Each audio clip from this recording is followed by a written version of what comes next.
শীতে যাদের হাত পা ঠান্ডা হয়ে যায় বা এ সময় ঠান্ডাজনিত রোগে ভোগেন তাদের জন্য মধু কাজে লাগে বেশি।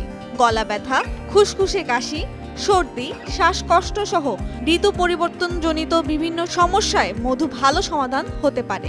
বিষয়টির গুরুত্ব সম্পর্কে পুষ্টিবিদেরাও অনেক তথ্য জানিয়ে থাকেন। রোগ প্রতিরোধ ক্ষমতা বাড়াতে রোজ সকালে 1 টেবিল চামচ মধু খেতে পারেন। সঙ্গে 2 টেবিল চামচ লেবুর রস 1 গ্লাস কুসুম গরম পানিতে খাওয়ার অভ্যাস গড়ে তুললে রোগ প্রতিরোধ ক্ষমতা বাড়ে। কফের সমস্যা যাদের রয়েছে তারা নিয়মিত তুলসীর রসের সঙ্গে মধু মিশিয়ে খেলে জমাট বাঁধা কফ পরিষ্কার হয়ে যায়। খুসখুসে কাশির সমস্যায় আধাকুচি পানিতে ফুটিয়ে রস তৈরি করে 1 বা 2 চামচ মধু মিশিয়ে খেলে তা অনেকটাই কমে যাবে। হঠাৎ করে তাপমাত্রার অস্থিতিশীলতার কারণে শীতের শুরুতেই অনেকের গলা বসে যায়, গলা ব্যথা হয়। দিনে 2 বার বিভিন্ন মশলা যেমন আদা, এলাচি, দারুচিনি, লবঙ্গ, গোলমরিচ পানিতে ফুটিয়ে মধু মিশিয়ে খেলে গলা ব্যথা সেরে যায়। শীতকালে অনেকেরই শ্বাসকষ্ট বেড়ে যায়।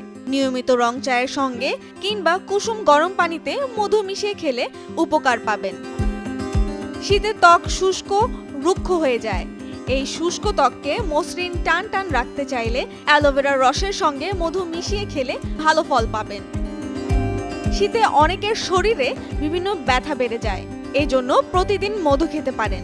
এছাড়া ওজন কমাতে, হজমের সহায়তা, গলার স্বর, হাড় ও দাঁত গঠনে, রক্ত পরিষ্কার, রক্ত শূন্যতা ও কোষ্ঠকাঠিন্য দূর করতে, আমাশয় ও পেটের পীড়া নিরাময়, হাঁপানি রোধে, উচ্চ রক্তচাপ কমায়, রোগ প্রতিরোধ শক্তি বাড়িয়ে থাকে মধু।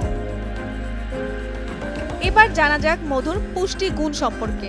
100 গ্রাম মধুতে 304 ক্যালোরি, 82 গ্রাম সুগার, যার মধ্যে রয়েছে সুক্রোজ, ফ্রুক্টোজ, গ্লুকোজ, মাল্টোজ, 0.2 গ্রাম আঁশ, প্রোটিন 0.3 গ্রাম, পটাশিয়াম 52 মিলিগ্রাম এবং 4 মিলিগ্রাম সোডিয়াম রয়েছে। মূলত মধুতে প্রচুর অ্যান্টিঅক্সিডেন্ট রয়েছে, অর্থাৎ মধুতে প্রায় 2% আয়রন থাকে।